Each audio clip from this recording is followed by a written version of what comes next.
Alright. I'm going to be reading a passage from a book known as The Fires of Vesuvius, Pompeii Lost and Found. It was written by a woman named Mary Beard.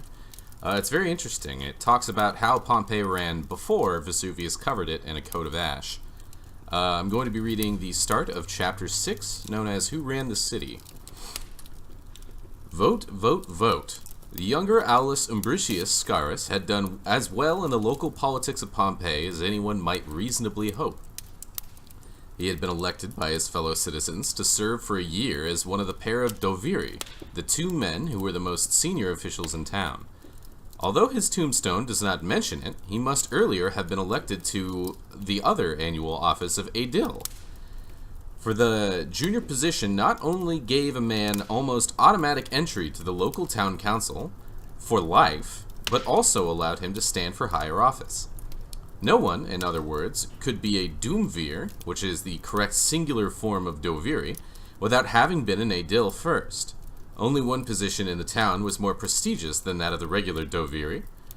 Every 5 years, the Doviri had the extra task of enrolling the new members of the council and updating the list of local citizens, a responsibility reflected in the special title of Doviri Quinquenales.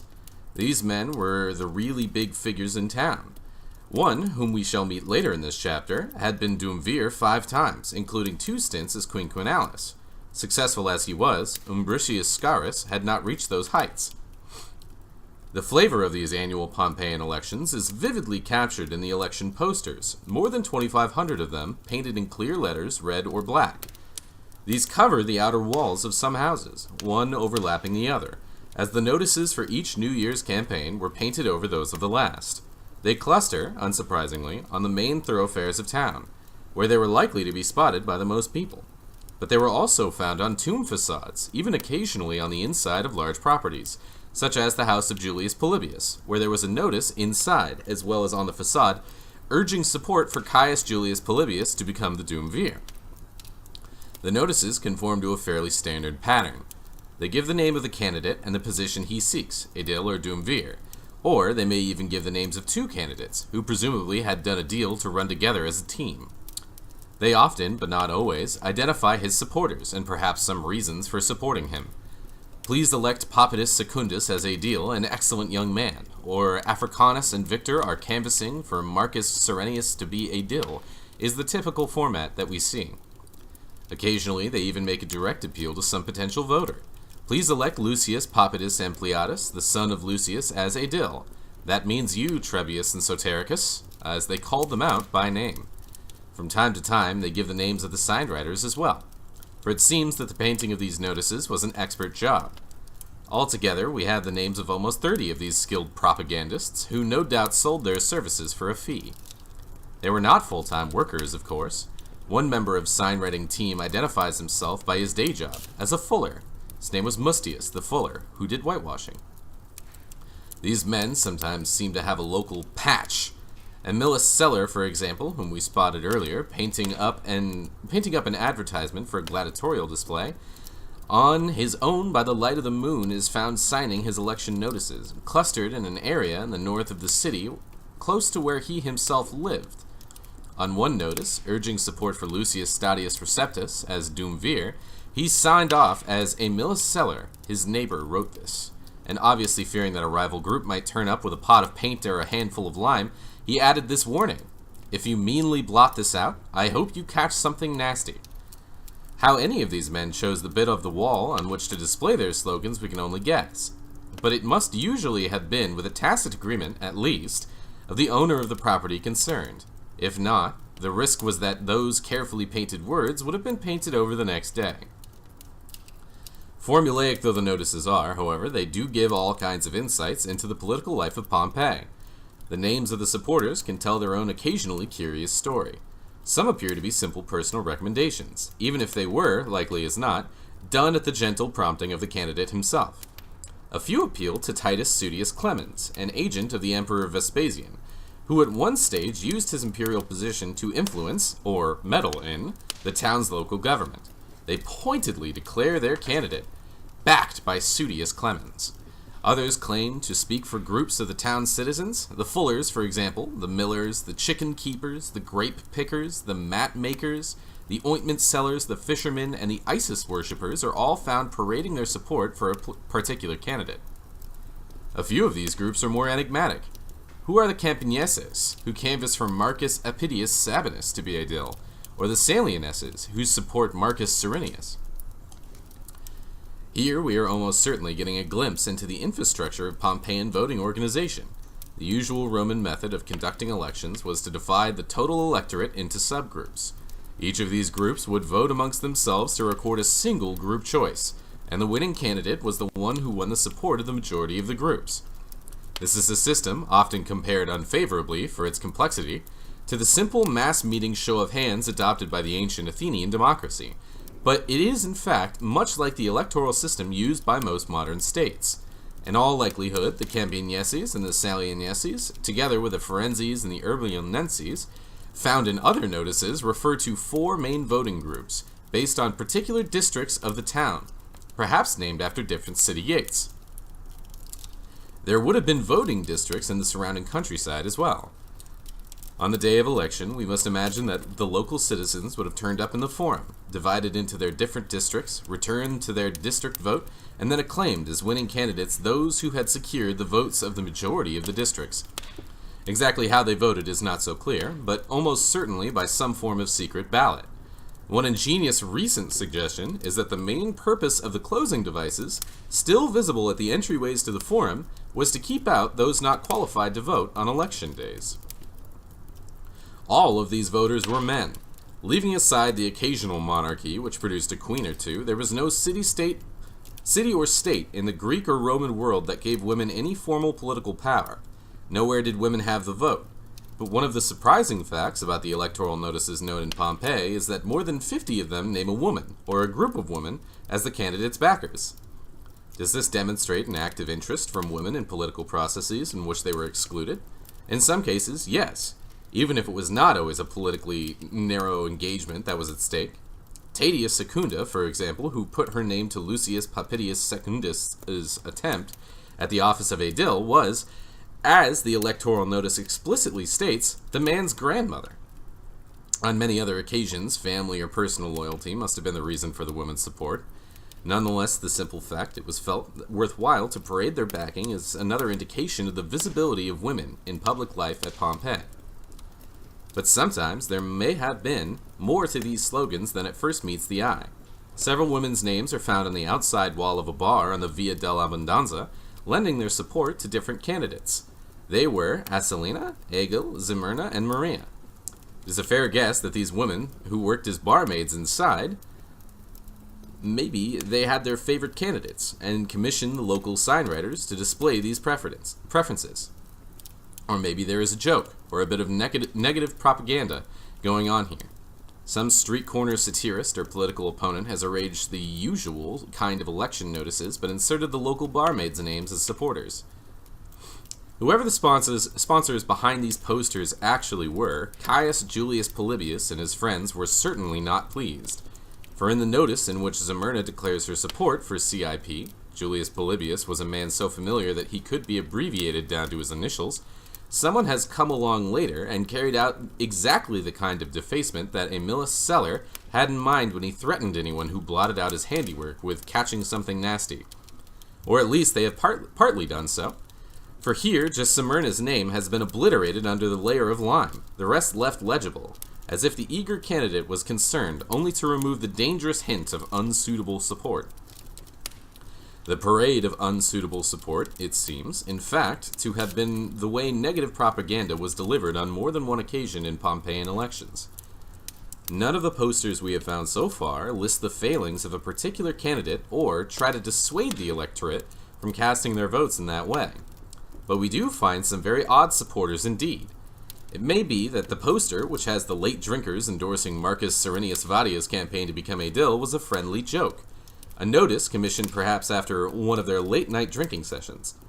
But it is hard to imagine that the support of the pickpockets, or the runaway slaves, or the idlers, was meant to be anything other than encouragement to vote against this candidate. What reasons do the supporters give for voting for their chosen candidates? If they are specified at all, they are mostly formulaic, as the notices themselves. The favorite word, occurring time and time again, is dignus, meaning worthy or suitable for office. A more loaded term in Latin than in English, this has more important connotations of public esteem and honor. It was, for example, to protect his dignitas that Julius Caesar crossed the Rubicon in 49 BCE and embarked on a civil war against his rival, Pompey. But there is still very little in any of these posters that even hints at what action might win or justify such esteem, or make a successful aedile or duumvir. One graffito, not apparently an election notice, though it has long since disappeared, praised Marcus Marcellus as a good aedile and a great games giver. The few attempts to give the same concrete reason for electoral support add up to little more than he brings good bread, which may refer either to Caius Julius Polybius' qualities as a bakery owner, or to some plans for distribution of free bread. And he won't squander the city's money, which may hint at Brutus Balbus's economic prudence in local finances, or, more likely, at his willingness to be generous with his own cash in the public interest. It is possible, of course, that all kinds of debates about city policy and politics went on amongst the electorate over dinner, in the forum or in the bars, that never made a mark on the standardized wording of these posters. Pompeii may have been an intensely political culture, but it is equally likely that for the men in the city, just as for the women, it was family connections, personal loyalty, and friendship that were the most at issue in choosing a candidate. Tadia Secunda is the only one to make a particular family relationship clear, but a number of the supporters identify themselves as the client or neighbor of the candidate concerned. This is still politics, of course, but with a very different flavor. Certainly, the role of posters was more declaratory than persuasive. That is to say, they were intended to demonstrate support, rather than attempting to change the voters' minds with argument. A process which, on the reasonable assumption that Caius Julius Polybius did live in the house named after him, reaches its logical conclusion in the endorsement of a candidate inside his own house. No poster has yet been found endorsing the election of young Aulus Umbricius Scaurus, either as aedile or duumvir. This is not too surprising, because he probably held office a couple of decades before the eruption, even before the earthquake of 62. True, there are some election notices that survive the earlier periods in the town's history. A few even go back slightly before the formal establishment of the colony in 80 BCE, and almost a dozen are written in Oscan. But the vast majority are, as you would expect, from the last years of the city's life, and later than the damage caused by the earthquake and the redecoration that it prompted. For this period, there are several candidates who appear in well over 100 different notices, and this density of evidence has encouraged historians to try and draw even more detailed conclusions about Pompeian politics than what can be extracted from the wording itself. Some of the most intricate pieces of research have tried to establish, first, a relative order to the electoral campaigns represented, and then, if possible, to work out a complete chronology of the Pompeian elections in its last decade, or so. Who stood for what office in what year? The method that lies behind this is effectively an archaeology of the painted surface of the walls, and it is helped by the fact that electoral notices were not washed off or otherwise removed once the particular campaign was finished, but simply covered over the next year with a new version for new candidates. If you start with the topmost layer of paintings, you find that the election notices for some candidates both survive in very large numbers and never appear to be painted over by others. It is logical to suppose that these were the candidates for office in the last elections that took place in 79 CE, probably in the spring to take up office in July. If so, then the candidates for the post of aedile in the last year of the city's life were Marcus Sabellus Modestus, who seemed to have been running with Cneius Helvis Sabinus, against Lucius Poppatus Secundus and Caius Cuspius Pansa. The candidates for the office of duumvir were, on the same line of reasoning, Caius Gavius Rufus and Marcus Holconius Priscus. Peeling back through the layers of posters, the next task is to determine which overlie which, and so which are later than the others. From this, it should be possible in theory to build up a chronology of candidates. This operation is much trickier than merely identifying the very latest candidates.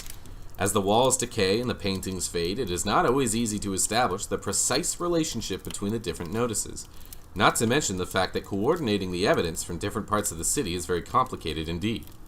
There is no single list of candidates, even for the 70s CE, that has convinced everyone. That said, one thing is universally agreed, that there were many more candidates for election to Aedile than to Duumvir. In fact, on one reconstruction between 71 and 79, there were only ever 2 men each year standing for the Diovirate. Only as many candidates as there were places, in other words. If that were the case, and it certainly was in some years, then the purpose of the posters could not have been to persuade the voters to choose one candidate over the other. At first sight, it also gives a gloomy impression of Pompeian democracy.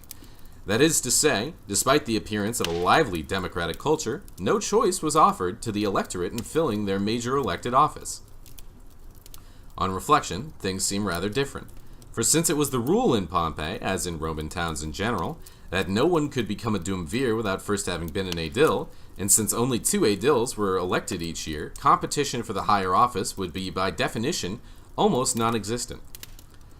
There was sometimes strong competition to become Aedile. Gnaeus Helvius Sabinus, a candidate of 79, had made at least one previous and unsuccessful attempt to be elected, as we can tell from what must be earlier notices.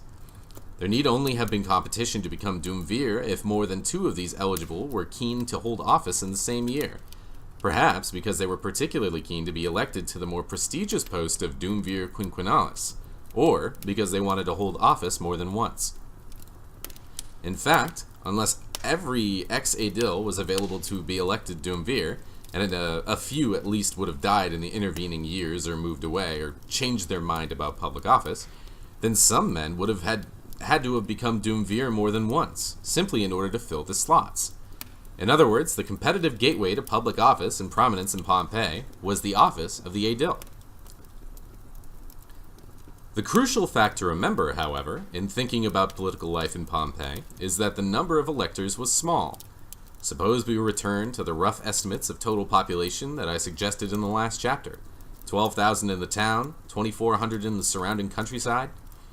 If we follow one very rough and ready rule of thumb commonly used in calculations like this, we can reckon that approximately half of those people would have been slaves. And of the remainder, more than half must have been women and children, not entitled to vote. This means that the town itself, the electorate, would have been something in the region of 2,500, and the countryside, roundabout, perhaps 5,000. In other words, the voters, residents in Pompeii itself, were roughly the same in number as the pupils in a large British comprehensive school, or a U.S. high school. The grand total, including those resident in the surrounding areas, was less than half of the student population of the average British university. These comparisons give a useful sense of proportion. There has been much talk in recent discussions of Pompeian elections of the role of electoral agents, or of various means of marshalling support, and I myself have referred to propagandists and more than once to an electoral campaign. But all these expressions suggest a process on much too grand a scale and much too formally organized. Of course, all kinds of ideological controversies might have divided the Pompeian population, especially in that period where the colonists were imposed on the town after the Social War, and we have hints of various kinds of internal tensions. But it is hard to resist the likely conclusion, as the election posters themselves suggest, that in the final year of the city's life, most elections were conducted as an extension of family, friendship, and other personal relations. It is often asked how in a community like Pompeii, with no sign of any official way of proving one's identity or the right to vote, participation in the elections was policed. How, for example, did they stop slaves or foreigners turning up and usurping political rights? The answer is very simple. By the time the few thousand voters had arrived in the forum, been let through the barrier, and divided into their various voting districts, any interloper would have been easily spotted. These were people who knew each other. And that is the end of Vote, Vote, Vote.